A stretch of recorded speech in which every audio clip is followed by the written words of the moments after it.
ನಾಡಪ್ರಭು ಕೆಂಪೇಗೌಡರ 515ನೇ ಜಯಂತಿಯನ್ನ ಅತ್ಯಂತ ಸರಳವಾಗಿ ಆಚರಣೆಯನ್ನು ಮಾಡ್ತಾ ಇದ್ದೀವಿ. ಎಲ್ಲ ಶಾಲೆಗಳಲ್ಲಿ, ಅಂಗನವಾಡಿಗಳಲ್ಲಿ, ಗ್ರಾಮ ಪಂಚಾಯಿತಿಗಳಲ್ಲಿ, ಆರೋಗ್ಯ ಕೇಂದ್ರಗಳಲ್ಲಿ ಇವತ್ತು ನಾವು ಏನು ಪೂರ್ವದಲ್ಲಿ ಒಂದು ತೀರ್ಮಾನ ಮಾಡಿದ್ರು ಮಾನ್ಯ ಶಾಸಕರು ಮತ್ತೆ ಸಂಘದ ಪದಾಧಿಕಾರಿಗಳು, ಅದರಂತೆ ಇವತ್ತು ನಾವು ಸರಳವಾಗಿ ಆಚರಣೆಯನ್ನು ಮಾಡ್ತಾ ಇದ್ದೀವಿ. ತಮ್ಮೆಲ್ಲರಿಗೂ ಗೊತ್ತಿರುವ ಹಾಗೆ ಇವತ್ತು ಪ್ರಪಂಚದಲ್ಲಿ ಬೆಂಗಳೂರು ಅಂದ್ರೆ ಪ್ರತಿಯೊಬ್ಬರಿಗೂ ಗೊತ್ತಿರುವಂತ ಒಂದು ಹೆಸರವಾದ ನಗರ ಅಂದ್ರೆ ತಪ್ಪಾಗಲಾರದು. ಸಿಲಿಕಾನ್ ಸಿಟಿ ಅಂತ ಕರೀತಾರೆ ಇದನ್ನ ನಿರ್ಮಾಣ ಮಾಡಲು ಶ್ರಮ ಪಟ್ಟಂತಹ ಕೆಂಪೇಗೌಡರ ಜಯಂತಿಯನ್ನ ನಾವು ಇವತ್ತು ಆಚರಣೆ ಮಾಡ್ತಾ ಇದ್ದೀವಿ. ಅವರು 1510ರಲ್ಲಿ ಯಲಹಂಕದಲ್ಲಿ ಕೆಂಚ ನಂಜೇಗೌಡ ಮತ್ತು ಲಿಂಗಾಂಬಿಗೆ ದಂಪತಿಗೆ ಮೊದಲ ಮಗನಾಗಿ ಜನ್ಮ ಕೊಡ್ತಾರೆ. ಅವರು ಆ ಕಾಲದ ಇಂಜಿನಿಯರ್ ಅಂದ್ರೆ ತಪ್ಪಾಗಲಾರದು. ಯಾಕಂದ್ರೆ ಇವತ್ತು ಬೆಂಗಳೂರು ಬೇರೆ ನಗರಗಳಿಗೆ ನಾವು ಹೋಲಿಸಿದಾಗ ಅತ್ಯಂತ ವೈಜ್ಞಾನಿಕ ರೀತಿಯಲ್ಲಿ ನಿರ್ಮಾಣ ಮಾಡಿರ್ತಾರೆ.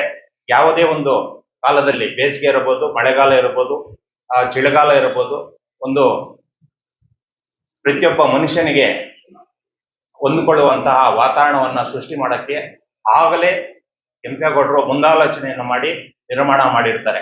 ಅದರಲ್ಲೂ ಸಹ ಸುಮಾರು 4 ಮಹಾದ್ವಾರಗಳನ್ನು ನಿರ್ಮಾಣ ಮಾಡ್ತಾರೆ.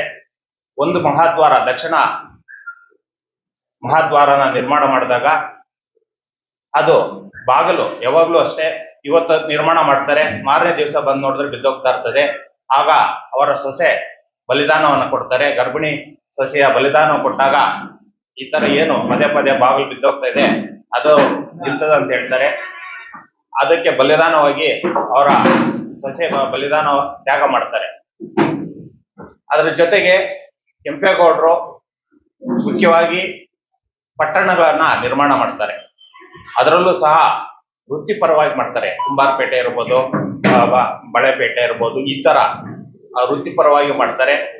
ಅದಾದ್ಮೇಲೆ ಜಾತಿ ಆಧಾರದ ಮೇಲೂ ಸಹ ಆ ಪಟ್ಟಣ ನಿರ್ಮಾಣ ಮಾಡ್ತಾರೆ.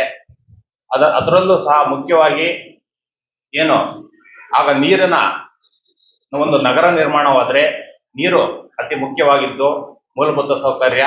ಅದರಿಂದ ಆಗ್ಲೇ ಯೋಚನೆ ಮಾಡಿ ನೀರಿನ ಸೌಕರ್ಯ ಎಲ್ಲಿ ಬರ್ತದೆ ಅಂತ ನೋಡಿದಾಗ ಆ ಬೆಂಗಳೂರು ಯಲಹಂಕದ ನಮ್ಮ ಅರ್ಕಾವತಿ ಏನು ನದಿ ಇರ್ತದೆ ಆ ಸ್ಥಳದಲ್ಲಿ ನಿರ್ಮಾಣ ಮಾಡಿದ್ರೆ ಉತ್ತಮವಾಗಿ ಎಲ್ರಿಗೂ ಸಹ ನೀರು ಸಹ ದೊರೆಯುತ್ತದೆ.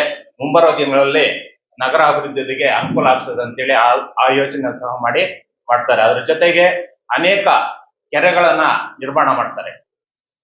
ಅದರಿಂದ ಇವತ್ತು ನಾವು ಬೆಂಗಳೂರಲ್ಲಿ ಏನ್ ನಮ್ಮ ಕರ್ನಾಟಕದಲ್ಲಿ ನಮ್ಮ ರಾಜಧಾನಿ ಬೆಂಗಳೂರು ಇದೆ ಅಂದ್ರೆ ನಮಗೆ ಹೆಮ್ಮೆ ಪಡುವಂಥದ್ದು. ಅದು ನಿರ್ಮಾಣವಾಗಿದ್ದು ನಮ್ಮ ಕೆಂಪೇಗೌಡರಿಂದ. ಅವ್ರ ಬಗ್ಗೆ ಎಷ್ಟು ಹೇಳಿದ್ರು ಸಾಲದು. ಈಗ ನಾನು 2 ಮಾತಾಡಲು ಅವಕಾಶ ತಮ್ಮೆಲ್ಲರಿಗೂ ಒಂದಿಸಿ ಒಂದಿಷ್ಟು 2 ಮಾತಾಡೋಕೆ ಅವಕಾಶ ಹೊಂದಿಸಿ ನಮ್ಮ